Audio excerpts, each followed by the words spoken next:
नमस्कार, पहला प्रणाम दोस्तों, स्वागत है आपका देवभूमि करियर पॉइंट पर। आशा करता हूँ आप सभी लोग स्वस्थ होंगे, काफी अच्छी आपकी स्टडी चल रही होगी। तो Uttarakhand GK revision Mahakumbh class 31 से हमने एक नया चैप्टर शुरू किया, जिसमें हम देख रहे हैं उत्तराखंड का स्वाधीनता आंदोलन। तो आज है रिवीजन महाकुंभ, यूके के रिवीजन महाकुंभ का पार्ट 32 और इसमें आगे कंटिन्यू करेंगे जो पिछली क्लास हमने शुरू की थी। तो चलिए, लास्ट क्लास में देखिए मैंने आपको कुछ महत्वपूर्ण जो स्वाधीनता आंदोलन के दौरान यहाँ पर सभा बनी थी, समितियां बनी थी, उनके बारे में बताया था। उसमें से कुछ हमारी महत्वपूर्ण सभाएं रह गई थी, जिनको हम यहाँ पे डिस्कस करेंगे, फिर आगे बढ़ेंगे। ठीक है, तो चलिए, लास्ट टाइम मैंने बताया जैसे कुमाऊं क्षेत्र में आप देखते हैं तो कुमाऊं में सबसे महत्वपूर्ण जो आपका संघ था वो कौन था? वो आपका कुमाऊं यूनियन था। ठीक है, कुमाऊं यूनियन या कुमाऊं परिषद जिसको कहा जाता है, उसका अधिवेशन आप अच्छे से समझ पाए होंगे। पहला अधिवेशन, दूसरा अधिवेशन, तीसरा अधिवेशन और चौथा अधिवेशन, फोर्थ जो हमारा इसका अधिवेशन हुआ था, ठीक है, वो बहुत ज्यादा महत्वपूर्ण है क्योंकि उसी के बाद उत्तराखंड से एक कुप्रथा का अंत हो जाता है बागेश्वर में, अभी बात करेंगे।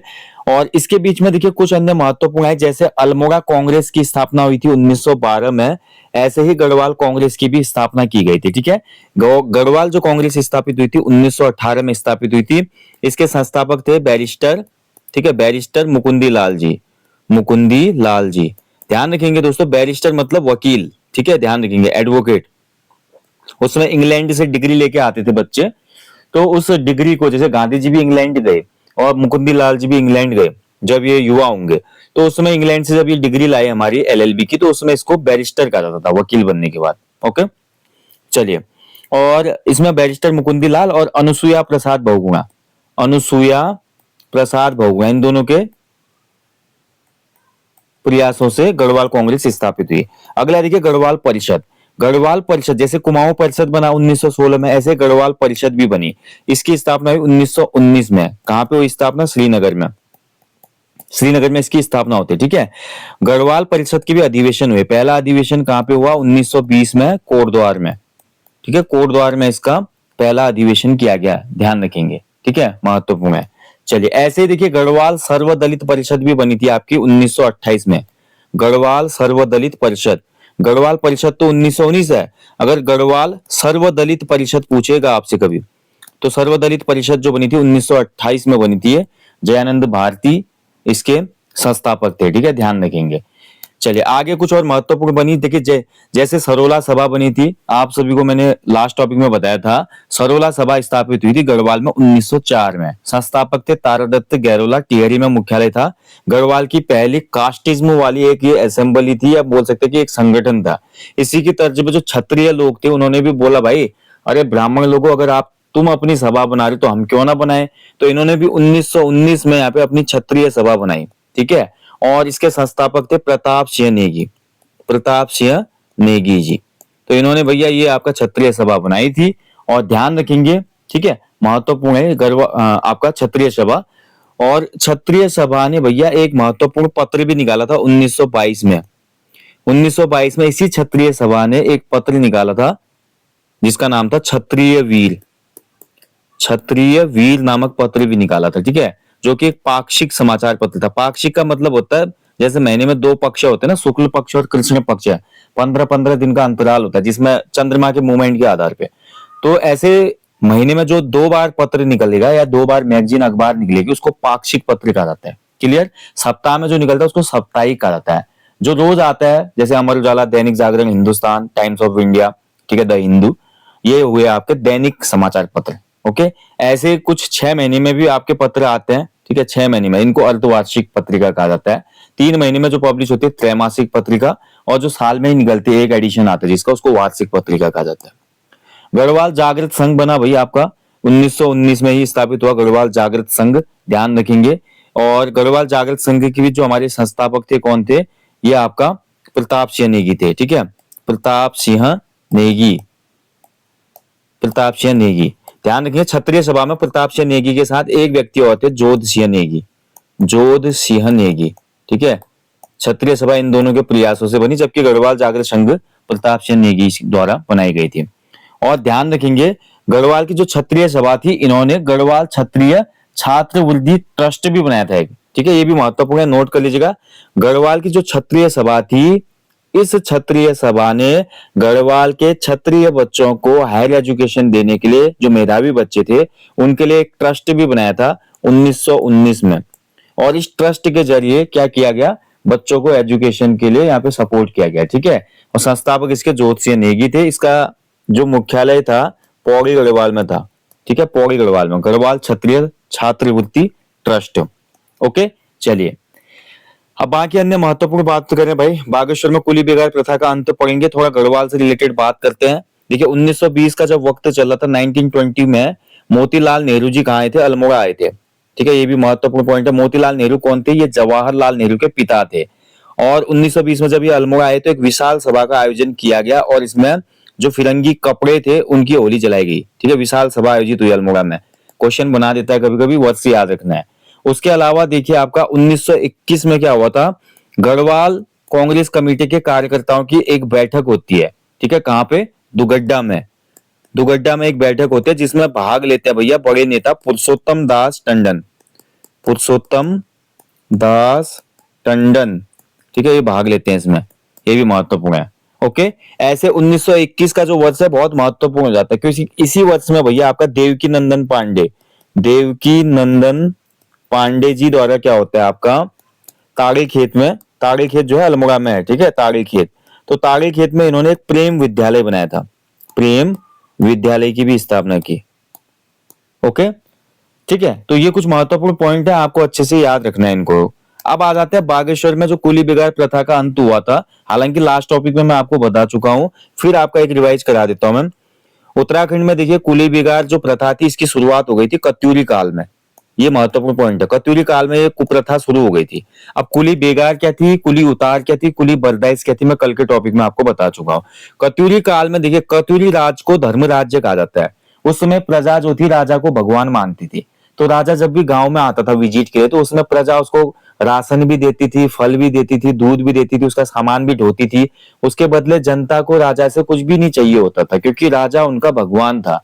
तो ये प्रथा कत्यूरी काल से चली, लेकिन बाद में क्या हुआ, ये प्रथा कुप्रथा में बदल गई। समाज में अगर आप देखिए सामाजिक विकास को आप पढ़ते हैं ना, तो सामाजिक विकास में आप देखेंगे दोस्तों जो रूढ़ी होती है, सामाजिक रूढ़ियां जो होती हैं, यही रूढ़ी आगे जाके प्रथा बन जाती है, यही रूढ़ी आगे जाके प्रथा बनती है, अगर आपने स्टडी किया है तो। ऐसे ही ये जो हमारी एक कत्यूरी काल की व्यवस्था थी, ये बाद में प्रथा की जगह क्या बन गई, कुप्रथा। इसका डिसएडवांटेज लेने लगे चंद शासकों से लेकर मैं बात करूं गोरखा और ब्रिटिशर्स तक। तो ब्रिटिशर्स के टाइम पे ये पीक पे पहुंच गया। अब ब्रिटिशर्स सोचते थे कि हमारी जागीर है भारत, और साथ ही जो भारत के लोग हैं वो भारत के लोगों की तुलना कुत्ते से करते थे। तभी आपने देखा होगा बहुत जगह पे एक बोर्ड लगा होता था, साइन बोर्ड, अंग्रेजों के क्लब में, पब में और अंग्रेजों के जो होटल थे उसमें वहां पे लिखा होता था कि not allowed for Indians and dogs. ठीक है, ये लिखा होता था, मतलब भारतीय लोग और कुत्तों के लिए अलाउड नहीं है ये जगह, इवन पार्क तक उसमें ऐसा होता था। तो इतना ज्यादा ये था कि लोगों को यहाँ पे कुछ नहीं समझा जाता था, और इस वजह से इन्होंने इस प्रथा को कंटिन्यू रखा, इवन इसका लाभ उठाया। जैसे कुली बेगार में बड़े बड़े प्रोजेक्ट जो होते थे, इनके बड़ी बिल्डिंग्स बनती थी, पुल बनते थे, या कोई अन्य महत्वपूर्ण जो योजनाएं बन रही है सामाजिक डेवलपमेंट की, वहां पर फ्री में लेबरी करनी है। फ्री में लेबरी कौन करेगा भाई, बच्चे भी तो पालने हैं। उस समय जो पहाड़ी लोग थे या ब्रिटिश साम्राज्य के अंदर के जो लोग थे हमारे कमिश्नरी में, उनका मुख्य भाई जो व्यवसाय था कृषि था। अब अपना हल छोड़ के आदमी इनके पीछे थोड़ी आएगा, अगर हल नहीं जोतेगा तो वो तो साल भर भूखा मर जाएगा, ऊपर से जमीन का टैक्स अलग देना है। तो ये अंग्रेजों का जो ये कुली बेगार था। इसके बाद 1920 में जो हमारा कुमाऊं परिषद का चौथा अधिवेशन होता है, जिसकी अध्यक्षता किसने की थी, हरगोविंद पंत ने, हरगोविंद पंत। ठीक है, तो हरगोविंद पंत को अल्मोड़ा कांग्रेस की रीढ़ कहा जाता है, बैकबोन ऑफ अल्मोड़ा कांग्रेस। 1920 में अधिवेशन कहां पे हुआ, काशीपुर में। इस अधिवेशन में बोला भाई कुमाऊं परिषद के सभी लोगों ने खत्म करो यार ये कहानी, बहुत हुआ ड्रामा। सीधे भाई दिसंबर में अधिवेशन होता था कांग्रेस का, आपको पता है देश में। उसके बाद जनवरी में सीधा इन्होंने, जनवरी में क्या किया इन्होंने, सीधे धावा बोला उत्तरायणी कौतिक में। ठीक है, उत्तरायणी जो कौतिक था वहां पर ये सभी लोग गए, और बोला जाता है कि उसमें उत्तरायणी कौतिक में लगभग 40,000 की भीड़ थी, 40,000 भीड़ थी उसमें। और वहां पर भीड़ को संबोधित कर रहे थे हमारे कुमाऊं केसरी, जिनका नाम है बद्रीदत्त पांडे जी। अब कुमाऊं केसरी वहां पे संबोधित कर रहे हैं, भैया लोगों का खून तो गर्म होना ही था। अंग्रेजों की एक टुकड़ी वहां पे आई और अंग्रेजों की उस टुकड़ी को लीड कर रहा था डाइबिल, ठीक है। अब यहाँ से गरजे हमारे बद्रीदत्त पांडे जी, उन्होंने बोला भैया गोलियां चलाओ कोई बात नहीं, लेकिन ध्यान रखना यहाँ पे 40,000 लोग हैं, अगर गोलियां चलेंगी तो फिर क्या होगा। तो भगदड़ की डर से बोल सकते हैं, और या तो उसमें जो मैन पावर थी कम थी पुलिस वालों की, तो वो पीछे हट गए। तो बद्रीदत्त पांडे जी ने जितने भी कुली बेगार के रजिस्टर थे उनको सरयू नदी में बहा दिया, और सरयू नदी में बहाकर वहां पर इस प्रथा का अंत कर दिया गया, ये घोषित हो गई, ठीक है। हालांकि ब्रिटिशर्स इस प्रथा का डिमोलिश करते हैं ऑफिशियली 1923 में। 1923 में ऑफिशियली इस प्रथा को ब्रिटिश के जो हमारे रिकॉर्ड्स थे उनमें समाप्त किया गया। क्लियर हो गया, ठीक है, ध्यान रखेंगे। तो अब देखिए 40,000 बोलते हैं, लेकिन ऑफिशियली आंकड़े बोलते हैं कि 10,000 लोग उसमें वहां पे उपस्थित थे। कहाँ पे? आपका बागेश्वर। ये घटना हुई थी सरयू गोमती के संगम पर बागनाथ मंदिर के निकट, ठीक है, ध्यान रखेंगे। और उत्तरायण का उस दिन कौतिक था, यानी कि मकर संक्रांति का दिन था। इस घटना से देखिए स्वामी सत्यदेव जिन्होंने अल्मोड़ा में शुद्ध साहित्य समिति की स्थापना की थी, उन्होंने इसको बोला था असहयोग की पहली ईंट, असहयोग की पहली ईंट बोला था, ठीक है, पहली ईंट। और वहीं गांधी जी ने इसको बोला भैया रक्तहीन क्रांति, यानी कि बिना एक बूंद खून गिरे हुए इतनी बड़ी क्रांति सफल हो गई। देश के अन्य भागों में भी इस क्रांति की मिसाल दी गई, ठीक है। तो ये भी महत्वपूर्ण है, ध्यान रखेंगे। राष्ट्रीय आंदोलन का अगुवा भी इस घटना को बोला गया। और डिप्टी कमिश्नर कौन था? डाइबिल था वहां पे, ध्यान रखेंगे। और कमिश्नर साहब कितनी गोलियां चलाओगे, ऐसा बद्रीदत्त पांडे जी के द्वारा बोला गया था उसमें। क्लियर? चलिए, इसके अलावा आप देखिए थोड़ा महत्वपूर्ण है गढ़वाल में। अब यहाँ तो हो गया कुमाऊं में कुली बेगार अंत, अब गढ़वाल में क्या हुआ, गढ़वाल में भी तो देखना पड़ेगा। गढ़वाल में भैया 30 जनवरी 1921 को, 30 जनवरी 1921 को जगह थी चमेटा खाल, चमेटा खाल, ठीक है। चमेटा खाल में एक हमारी क्या हुई थी, सभा हुई थी। इसकी अध्यक्षता की हमारी मुकुंदी लाल जी ने, ठीक है, ध्यान रखेंगे। तो मुकुंदी लाल जी ने और गढ़वाल की जनता ने, जो केसर सिंह थे, केसर सिंह का नाम अगर आपने नहीं सुना है तो गढ़वाल का नौगांव था, नौगांव में डिप्टी कमिश्नर पी मेसन सरकारी भ्रमण पर आया था। और वहां पर जो हमारे स्वाधीनता आंदोलनकारी थे केसर सिंह रावत जी, इनके नेतृत्व में सरकारी अधिकारी और कर्मचारियों के लिए बेगार न देने के लिए जनता को बोला गया, और जनता ने इसको फॉलो भी किया, ठीक है। तो उनको कोई सामान नहीं मिला, न बर्दाश्त मिली, न कुली बेगार मिला। और बोला जाता है कि कमिश्नर का जो सामान था पी मेसन का वहीं पे पड़ा रहा हो, और इसीलिए केसर सिंह को हमारा गढ़ केसरी या दक्षिणी गढ़वाल केसरी भी कहा जाता है, आपको मैंने किसी टॉपिक में बताया हुआ है। क्लियर? तो गढ़वाल क्षेत्र में भी ये घटना आपकी हो जाती है, और वहां पे भी आपका कुली बेगार प्रथा समाप्त हो जाती है एक हिसाब से। और लेकिन यहीं पे दोस्तों 1921 के वर्ष में ये घटना घटती है, पहली बार किसी व्यक्ति को गिरफ्तार किया जाता है, ठीक है, गिरफ्तार। स्वाधीनता आंदोलन के दौरान पहली गिरफ्तारी होती है, और ये गिरफ्तारी किसकी होती है? मोहन सिंह मेहता की, मोहन सिंह मेहता या मनमोहन सिंह मेहता हम कह सकते हैं इनका नाम। तो कभी क्वेश्चन बनेगा आपका कि कुमाऊं कुमाऊं में सबसे पहले गिरफ्तार होने वाले स्वाधीनता जो आंदोलनकारी थे कौन थे, स्वाधीनता सेनानी कौन थे? तो कुमाऊं में पहले गिरफ्तार होने वाले स्वाधीनता सेनानी थे मोहन सिंह मेहता, ठीक है, ध्यान रखेंगे। तो ये एक इंपॉर्टेंट पॉइंट है। क्लियर? तो कुली बेगार प्रथा आपकी बराबर हो गई, समझ में आया होगा। कुली बेगार प्रथा में एक और महत्वपूर्ण पॉइंट यह है, ये प्रथा घटित हुई थी 1921 में। तत्कालीन कमिश्नर कौन था? पर्सी विंडम, जिसको पी विंडम भी कहा जाता है। और पर्सी विंडम खुद इस प्रथा के खिलाफ था, ये सपोर्ट करता था कि कुली बेगार प्रथा समाप्त होनी चाहिए व्यक्तिगत रूप से। लेकिन अब ऊपर से प्रेशर होता है, तो कोई भी देखिए डिसीजन खुद नहीं ले सकता है ना, कि इतना बड़ा डिसीजन तो ले नहीं सकता वो अपने व्यक्तिगत तौर पे भी। लेकिन हालांकि वो ये विरोध करता था कुली बेगार का। क्लियर? ये एक महत्वपूर्ण पॉइंट है। इसके अलावा देखिए महत्वपूर्ण पॉइंट ये है, सबसे पहले उत्तराखंड में कुली बेगार प्रथा के हल का प्रयास किसने किया? तो ट्रेल ने किया था। ट्रेल ने कुली बेगार का हल निकालने के लिए, अस्थायी हल निकालने के लिए खच्चर सेना की स्थापना की थी। खच्चर सेना बनाई, बोला कि यार लोगों से नहीं कराना है, खच्चरों की सेना बनाओ, खच्चर ढोएंगे हमारा सामान। और ये 1822 में बनी थी खच्चर सेना, ठीक है, क्लियर?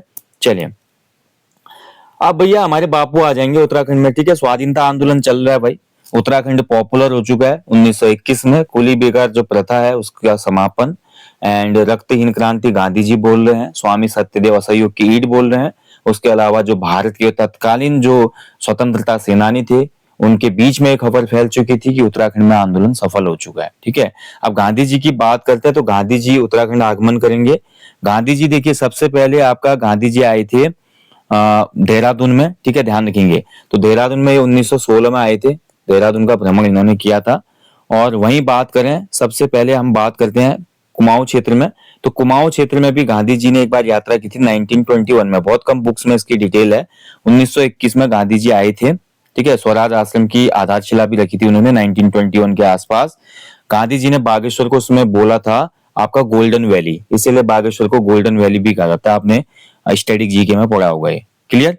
इसके बाद देखिए आपका गांधी जी दोबारा आते हैं 1929 में, 1929 में गांधी जी आते हैं। और उस समय गांधी जी ने कुमाऊं क्षेत्र के ताड़ीखेत, अल्मोड़ा, बागेश्वर, कौसानी आदि क्षेत्रों में काफी सभाएं की थी। और उन्होंने कौसानी में प्रवास भी किया, मतलब कौसानी में काफी दिन रहे। और इस कौसानी प्रवास के दौरान उन्होंने अनासक्ति योग लिखा, ठीक है। अनासक्ति योग, ठीक है। अनासक्ति योग के नाम की जो गीता की भूमिका थी उसको लिखा। अनासक्ति योग वो गीता की भूमिका थी, इसको लिखा। और साथ ही इन्होंने देखिए भैया अपनी एक पुस्तक थी इनकी यंग इंडिया, ठीक है। यंग इंडिया में इन्होंने कौसानी को भारत का क्या बोला, स्विट्जरलैंड, भारत का स्विट्जरलैंड बोला था इन्होंने कौसानी को, ठीक है। कौसानी उस समय कौन से जनपद में था, अल्मोड़ा में, क्योंकि बागेश्वर तो बाद में बना ना। अभी वर्तमान में बागेश्वर में है कौसानी, ठीक है, ध्यान रखेंगे। और 1929 का ही जो वर्ष था भाई, 1929 का वर्ष जो था, इसमें एक कानून आया था उत्तराखंड में, नायक बालिका रक्षा कानून, नायक बालिका रक्षा कानून। लास्ट टॉपिक में मैंने आपको बताया था नायक रक्षा बालिका कानून के लिए जो हमारी नायक सुधार समिति है 1919 में बनाई गई। उसके बाद गवर्नमेंट को प्रपोजल पेश किया गया। होता क्या था, भारतीय चंद्र के समय से ही जो सैनिकों के द्वारा उत्पन्न संतानें थी जिनका कोई माई बाप नहीं था, तो ऐसी जाति को नायक जाति बोला गया, ठीक है। और नायक जाति की जो लड़कियां होती थी उनको जबरन प्रोस्टिट्यूशन में धकेला जाता था। तो इनके उद्धार के लिए कुमाऊं परिषद ने आवाज उठाई और फाइनली 1929 में नायक बालिका रक्षा कानून आया, जिसके तहत फिर प्रोस्टिट्यूशन या इनके बिक्री पे पूरी तरह से रोक लग गई, ठीक है। और इनको भी समाज में अन्य लोगों की तरह यहाँ पे तरजीह दी गई। तो यहाँ पर एक बहुत बड़ा ये इम्पैक्ट था 1929 का, क्लियर। तो ये भी आपको अच्छे से याद रखना है, एग्जाम में क्वेश्चन बन सकता है, ठीक है, ध्यान रखेंगे। चलिए, और इसके अलावा कुछ महत्वपूर्ण पॉइंट मैं बोलूं गांधी जी से जुड़े हुए। इसी यात्रा के दौरान गांधी जी की भेंट होती है भाई आपकी चंद्रसिंह गढ़वाली से, चंद्रसिंह गढ़वाली से इनकी भेंट होती है जब ये स्वराज आश्रम की ओपनिंग कर रहे होते हैं बागेश्वर में, ठीक है। बागेश्वर में चंद्रसिंह गढ़वाली से इनकी मुलाकात होती है। और ये चंद्रसिंह गढ़वाली को बोलते हैं कि जो ये गोल हैट आपने पहना हुआ है इसको हटाओ गढ़वाली साहब, और आप पहनो खद्दर की टोपी, ठीक है। वहां पे हमारा चंद्रसिंह गढ़वाली का एक स्टेटमेंट भी काफी पॉपुलर है। वो बोलता है कि मैं इस बुड्ढे की टोपी पहनूंगा, ठीक है। चंद्रसिंह गढ़वाली बोलते हैं कि मैं इस बुड्ढे की टोपी पहनूंगा। तो यहाँ पर चंद्रसिंह गढ़वाली को खद्दर की टोपी पहनाई जाती है और बदले में चंद्रसिंह गढ़वाली बोलते हैं कि मैं इस टोपी की कीमत चुकाऊंगा या मैं इस टोपी का ऋण चुकाऊंगा, ठीक है। और होता ऐसा ही है दोस्तों। अगले ही वर्ष 1930 में चंद्रसिंह भंडारी, जिनका वास्तविक नाम था चंद्रसिंह भंडारी, गढ़वाली तो बाद में इनको उपाधि मिली। अगले ही साल 1930 में चंद्रसिंह भंडारी ने भैया 23 अप्रैल को एक इतिहास दर्ज किया, ठीक है। 23 अप्रैल 1930, ठीक है, पेशावर कांड। तो पेशावर कांड क्या था भाई, पेशावर उस समय देखिए पेशावर का जो हिस्सा था वो भी भारत का ही था, क्योंकि विभाजन तो हुआ नहीं था, 1947 के बाद अलग हुआ ना पाकिस्तान। तो पेशावर भी हमारा हिस्सा था देश का। पेशावर में हमारे क्या थे, जो लाल कुर्ती आंदोलन चल रहा था, तो वहां पर आपका लाल कुर्ती वाला जो आंदोलन चल रहा था, ठीक है, खान अब्दुल गफ्फार खान वाला, तो उन लोगों पर, खुदाई खिदमतगार वाले जो लोग थे उन लोगों पर अंग्रेजी हुकूमत ने चंद्रसिंह भंडारी की टुकड़ी को ऑर्डर दिया कि इन लोगों पर गोली चलाओ, इन लोगों पे गोली चलाओ। वहां पे बोला जाता है, रिकेट था उसमें कोई ब्रिटिश अधिकारी, रिकेट बोलता है गढ़वाली 3 राउंड फायर, ठीक है, यानी कि 3 राउंड फायर करो। लेकिन तुरंत ही वीर चंद्र सिंह गढ़वाली जी बोलते हैं गढ़वाली सीज फायर, और कोई भी गढ़वाली व्यक्ति हमारा फिर उसके बाद गोली नहीं चलाता इन पेशावर में जो हमारे आंदोलनकारी आंदोलन कर रहे थे। क्योंकि देखिए 1930 का वक्त चल रहा है, देश में सविनय अवज्ञा आंदोलन शुरू हो चुका है। तो उस समय ये लोग भी यहाँ पे जो थे हमारे जो भाई लोग थे वो यहाँ पे आंदोलन कर रहे थे, ठीक है। तो ये गढ़वाली जी को पता था, गढ़वाली जी जानते थे, पढ़े लिखे थे थोड़ा बहुत, ये जानते थे कि अंग्रेज तो फूट डालो और राज करो वाली नीति का अनुसरण कर रहे हैं, और हम अपने लोगों पे गोली क्यों चलाएं, ऐसा स्टेटमेंट भी देते हैं कि हम अपने लोगों पर गोली क्यों चलाएं। और दूसरा इनका स्टेटमेंट था कि हम भारत की रक्षा के लिए सेना में भर्ती हुए हैं, ना कि निहत्थे भाइयों पर गोली चलाने हेतु। ये स्टेटमेंट भी इन्होंने दी थी उसमें, ठीक है, ध्यान रखेंगे। तो उस समय कौन था, ये आपका पेशावर में घटना हुई थी। अफगानी स्वतंत्रता सेनानी खान अब्दुल गफ्फार खां के नेतृत्व में आंदोलन किया जाता है। किस्सा खानी बाजार था ये पेशावर का, किस्सा खानी बाजार, मूल जगह जहां पे ये घटना हुई थी, किस्सा खानी बाजार। भाई इस घटना के बाद तो चंद्रशेखर भंडारी जी, क्योंकि वादा किया था गांधी जी से इस टोपी की कीमत चुकाऊंगा, कीमत चुकाई और पूरे देश में हमारे चंद्रशेखर गढ़वाली क्या हो गए, पॉपुलर हो गए।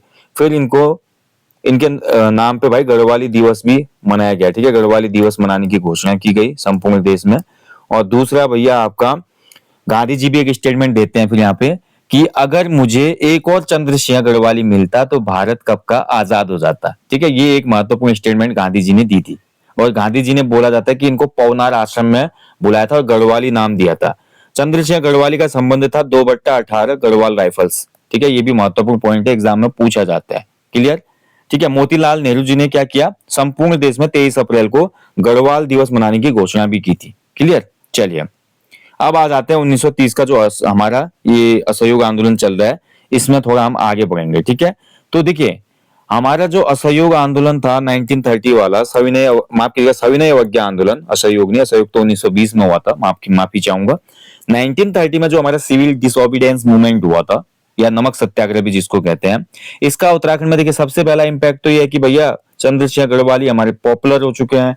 और यहाँ का वीर जो भी हमारे यहाँ का जो युवा है वो इस वीर की जब भी दास्तां सुनता था तो देशभक्ति की भावना उत्प्रेरित हो जाती थी अंदर। ठीक है, इसके बाद देखिए आपका टिहरी रियासत को छोड़कर 26 जनवरी 1930 को 26 जनवरी 1930 को टिहरी रियासत को छोड़कर संपूर्ण उत्तराखंड में राष्ट्रीय झंडा फहराया गया। राष्ट्रीय झंडा फहराया गया था, ये डेट आप याद रख लेना, महत्वपूर्ण है। ठीक है, ऐसे ही हम बात करते हैं 1930 में एक गाड़ोदिया स्टोर कांड हुआ था। गाड़ोदिया स्टोर कांड कहाँ पे हुआ था, ये गाड़ोदिया स्टोर कांड दिल्ली में हुआ था। ठीक है, इसमें कौन से क्रांतिकारी थे राज्य के, तो भवानी सिंह रावत। भवानी सिंह रावत वही व्यक्ति थे भैया जिन्होंने चंद्रशेखर आजाद जैसे क्रांतिकारी को पिस्तौल चलाने की ट्रेनिंग दी थी। लेकिन राज्य इतिहास में आज ये नाम गुमनाम है, बहुत कम जिक्र होता है इनका। बट भवानी सिंह रावत आप सोच सकते हैं ना, चंद्रशेखर आजाद को हर किताब में हर राज्य में पढ़ाया जाता है, लेकिन भाई उसको भी ट्रेनिंग देने वाला बंदा कौन है, भवानी सिंह रावत जी हैं। अब भाई उनका नाम कहीं पे है ही नहीं, सोचने वाली बात है ना ये। तो उत्तराखंड के इतिहास को छुपाया जा रहा है, आप समझिए इस बात को। क्लियर। ठीक है, बाकी देखिए 12 मार्च 1930 को भारत में भाई आपका दांडी यात्रा शुरू हो जाती है।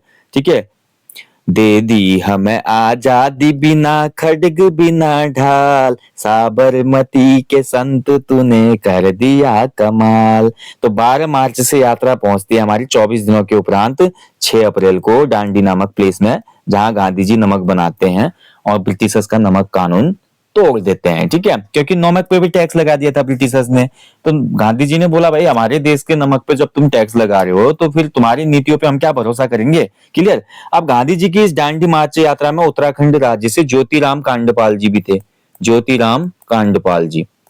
ठीक है, एक एक पॉइंट याद करिए भैया, ये रिवीजन महाकुंभ है, इसमें पॉइंट टू पॉइंट याद कराऊंगा मैं, इसलिए मैं क्रोनोलॉजी में ना चल के मेन पॉइंट बता रहा हूं इस पूरे सिनेरियो का जो हुआ था उत्तराखंड के स्वाधीनता आंदोलन में। ठीक है, ज्योतिराम कांडपाल जी थे और ज्योतिराम कांडपाल जी भी जेल जाते हैं। बोला जाता है कि इस यात्रा में उत्तराखंड से भैरव दत्त जोशी और गोरखा वीर भी थे, खड़ग बहादुर। ठीक है, ध्यान रखेंगे ये 3 लोग थे जो यात्रा में शामिल हुए थे। क्लियर। चलिए अब इसके बाद आगे बढ़ेंगे भैया, इसके बाद देखेंगे 1930 में कुछ अन्य महत्वपूर्ण घटनाएं और हुई थी, क्योंकि बड़ा वर्ष था 1930 का। तो चलिए आगे देखते हैं 1930 नमक सत्याग्रह और झंडा सत्याग्रह, उत्तराखंड में इसके इम्पैक्ट। ठीक है, तो 1930 के अंदर महत्वपूर्ण घटनाओं में मैं बात करूं तो दूसरी घटना जो थी 1930 में हुआ था आपका दुगड्डा में एक विशाल सभा हुई थी, दुगड्डा। ठीक है, दुगड्डा पौड़ी में, दुगड्डा कहां था, पौड़ी में। तो गढ़वाल के दुगड्डा में राष्ट्रीय आंदोलन का, देखिए ब्रिटिशर्स क्या बोले थे कि राष्ट्रीय आंदोलन का गढ़ बना दिया गया दुगड्डा को, राष्ट्रीय आंदोलन का गढ़ भी कहा जाने लगा था दुगड्डा उसमें। ठीक है, और गोविंदगढ़ कहा जाता था काशीपुर को, क्योंकि गोविंद बल्लभ पंत जी की वहां पे अच्छी खासी धाक थी। ठीक है, तो इसीलिए काशीपुर को ब्रिटिशर्स क्या बोलते थे, गोविंदगढ़। क्लियर। तो 1930 में कुमाऊं कॉन्फ्रेंस आयोजित की गई थी दुगड्डा में, इसकी अध्यक्षता की थी गोविंद बल्लभ पंत ने। ठीक है, कुमाऊं कॉन्फ्रेंस आयोजित हुई 1930 दुगड्डा में, अध्यक्षता की किसने, गोविंद बल्लभ पंत जी ने। क्लियर। और इसके अलावा देखिए आपका महत्वपूर्ण पॉइंट मैं बात करूं इसके आगे 1933 की मैं बात करता हूं, तो 1933 में भैया आपका एक घटना होती है, मद्रास बम कांड। मद्रास बम कांड होता है, और मद्रास बम कांड में कौन था उत्तराखंड से? ठीक है, तो ये थे हमारे इंद्रसिंह जी थे। ठीक है, जो कि मद्रास कांड में हमारे क्या हुए थे, पकड़े गए थे। ठीक है, अंडमान में इनको काले पानी की सजा मिलती है, उसमें मद्रास बम कांड में शामिल थे। ओके। ऐसे 1933 में आपका ऊटी में एक घटना हुई थी। ऊटी जो बैंक था मद्रास में, ठीक है, ऊटी बैंक कांड बोलते हैं इसको। तो ये भी आपका मद्रास में ही था। ऊटी जो है तमिलनाडु में है, एक फेमस है, हिल स्टेशन है ऊटी। तो यहाँ पर देखिए आपका डकैती में भाग लिया था यहाँ से किसने? बच्चू लाल जी ने। ठीक है, बच्चू लाल भट्ट महत्वपूर्ण है। बच्चू लाल भट्ट जी भी पकड़े जाते हैं, और इनको भी 18 वर्ष की सजा होती है, अंडमान निकोबार भेज दिया जाता है। काला पानी की सजा जिसको भी होती थी वो सेल्युलर जेल में जाता था अंडमान निकोबार की। ठीक है, ध्यान रखेंगे, ये महत्वपूर्ण है। 1935 का वक्त जब आता है तो यहाँ पर देखा जाता है कि आपका जवाहरलाल नेहरू जो थे, जवाहरलाल नेहरू अल्मोड़ा जेल में बंद थे। ठीक है, और जवाहरलाल नेहरू ने अल्मोड़ा में अपनी आत्मकथा के कुछ यहाँ पर कुछ पार्ट को भी लिखा था। उनकी आत्मकथा थी an autobiography towards freedom. Clear, ध्यान रखेंगे। ठीक है, चलिए। और हाँ, एक महत्वपूर्ण पॉइंट है भाई आपका, महत्वपूर्ण और सबसे महत्वपूर्ण पॉइंट है, 1937 में क्या हुए? प्रांतीय चुनाव हुए थे, है ना? प्रांतीय चुनाव होते हैं, और सबसे पहले गोविंद बल्लभ पंत उत्तर प्रदेश के या संयुक्त प्रांत के मुख्यमंत्री बनेंगे यहाँ पे। तो 1937 में, क्योंकि 1935 का जब अधिनियम आता है तो उस अधिनियम के तहत क्या होता है आपको पता ही है कि 37 में प्रांतीय चुनाव कराए जाते हैं। प्रांतीय चुनाव में ये बोला गया आपका कि जगमोहन सिंह नेगी के विरुद्ध इसमें खड़े होते हैं। जगमोहन, गढ़वाल से जगमोहन नेगी। ठीक है, जगमोहन नेगी वर्सेस होता है बैरिस्टर मुकुंदी लाल। 1937 के प्रांतीय चुनाव में गढ़वाल सीट पर जगमोहन नेगी और मुकुंदी लाल जी में क्या होता है? यहाँ पे आमना सामना होता है चुनाव में, जिसमें मुकुंदी लाल जी हार जाते हैं, और इसको गढ़वाल की राजनीति का वाटरलू कहा जाता है। ठीक है, गढ़वाल की राजनीति में वाटरलू। ठीक है, गढ़वाल की राजनीति में वाटरलू। अब इसका मतलब यह, जैसे वाटरलू के युद्ध में नेपोलियन मर गया था, ऐसे यहाँ पे क्या हुआ, मुकुंदी लाल जी बहुत बुरी तरीके से हार गए थे। ठीक है, तो ये घटना भी हुई थी, इंपोर्टेंट है इसलिए मैं आपको बता रहा हूँ। क्लियर। अब देखिए, कुमाऊं में जो नमक सत्याग्रह हुआ था, इसका नेतृत्व किसने किया था? क्वेश्चन कई बार आयोग पूछ चुका है। इसका नेतृत्व कुमाऊं में किया था गोविंद बल्लभ पंत जी ने। ठीक है, ध्यान रखेंगे। और गढ़वाल में नमक सत्याग्रह का नेतृत्व किसने किया? तो प्रताप सिंह नेगी ने। प्रताप सिंह नेगी जी ने। ठीक है, महत्वपूर्ण है, अच्छे से याद रखना। क्लियर हो गया? चलिए, ठीक है। गोविंद बल्लभ पंत जी द्वारा मल्लीताल जो नैनीताल में, वहां पे रामलीला मैदान में घोषणा की गई कि नमक बनाया जाएगा, लेकिन उसमें एक गिरफ्तार हो जाते हैं। लेकिन फिर भी हमारा जो है इंद्र सिंह नयाल जो है, उन्होंने सभा आयोजित की और नमक बनाकर बेचा, लेकिन बाद में वो भी गिरफ्तार हो जाते हैं। क्लियर, ठीक है। ऐसे भी आगे बद्रीदत्त पांडे जी भी नमक बनाते हैं, तो बहुत से लोग ये नमक बनाते हैं। वहीं अगर देहरादून की मैं बात करूं तो देहरादून में हमारी जो नून नदी है, नून नदी में नमक बनाया गया था देहरादून में। ठीक है, जो कि संतला देवी मंदिर है, संतला देवी मंदिर के नीचे आपका नून नदी बहती है। ठीक है, अगर आप उस तरफ गए हैं, ये जो आपका टपकेश्वर से आगे जब बीरपुर जाते हैं हम, ठीक है, गढ़ी कैंट वाला एरिया, वहां नून नदी आपको देखने को मिलेगी। क्लियर, चलिए, ठीक है। तो ये हमारा गढ़वाल क्षेत्र में हो गया। चलिए, और इसके बाद हम बात करते हैं झंडा सत्याग्रह की। तो उत्तराखंड में देखिए झंडा सत्याग्रह भी हुआ था। झंडा सत्याग्रह में देखिए आपका सबसे पहले झंडा मैं आपको बता चुका कब फहराया गया था, 26 जनवरी 1930 को। ठीक है, केवल टिहरी रियासत को छोड़ के, क्योंकि टिहरी में तो रियासत चल रही थी ना, उसमें टिहरी को छोड़ के अन्य संपूर्ण भूभाग में ब्रिटिश कुमाऊं गढ़वाल के हमारा भारत का ध्वज उसमें फहराया जाता है। ठीक है, और ध्यान रखेंगे 26 मई 1930 को, 26 मई का जो डेट है 1930 की महत्वपूर्ण है। इस डेट पे अल्मोड़ा में विक्टर मोहन जोशी जो थे, विक्टर मोहन जोशी, ठीक है, और शांतिलाल त्रिवेदी जी, विक्टर मोहन जोशी और शांतिलाल त्रिवेदी जी ने मिलकर अल्मोड़ा नगर पालिका पे ध्वज फहराया भैया, अल्मोड़ा नगर पालिका पे। ठीक है, ये भी महत्वपूर्ण है, आपको अच्छे से याद रखना। ठीक है, और विक्टर मोहन जोशी को इसमें लाठीचार्ज में मार भी पड़ती है और उसके बाद ये विक्षिप्त भी हो जाते हैं। शांतिलाल त्रिवेदी जी ने मोहनलाल शाह को मातृभूमि का सत्यनिष्ठ सेवक इसी दौरान कहा था, इसी झंडा सत्याग्रह के दौरान। ठीक है, किसने? शांतिलाल त्रिवेदी जी ने मोहनलाल शाह को क्या कहा था? मातृभूमि का सत्यनिष्ठ सेवक। ओके। 25 जून 1930, 25 जून 1930 को अल्मोड़ा नगर पालिका के अध्यक्ष जो ओकले थे, शरमन ओकले, इन्होंने नगर पालिका में तिरंगा फहराया था उसमें। ठीक है, तिरंगा झंडा इसमें फहराया गया था ओकले के द्वारा, ये भी महत्वपूर्ण है। और ऐसे गढ़वाल की तरफ बात करते हैं तो 28 अगस्त 1930 को जयानंद भारती, ठीक है, डोलापाल के आंदोलन के प्रवर्तक जयानंद भारती द्वारा हमारा क्या हुआ था, जो जहरी खाल राजकीय इंटर कॉलेज है, उसमें राजकीय इंटर कॉलेज नहीं था, कम होगा, तो वहां पर आपका झंडा फहराया गया था। ठीक है, जौहरी खाल राजकीय इंटर कॉलेज में। क्लियर? तो ये आपका झंडा सत्याग्रह के दौरान की कुछ महत्वपूर्ण आपके तथ्य हैं। हालांकि इस झंडा सत्याग्रह में भी महिलाओं की विशेष भूमिका रही। ठीक है, तो महिलाओं की जो हमारी भूमिका है वो हम अगले टॉपिक में करेंगे, नहीं तो टॉपिक लंबा हो जाता है। अगला जो टॉपिक आएगा उत्तराखंड के स्वाधीनता आंदोलन का, उसमें हम देखेंगे उत्तराखंड स्वाधीनता आंदोलन में महिलाओं की क्या भूमिका रही, कौन कौन सी महिलाएं थी जिन्होंने बहुत महत्वपूर्ण यहाँ पे योगदान दिया।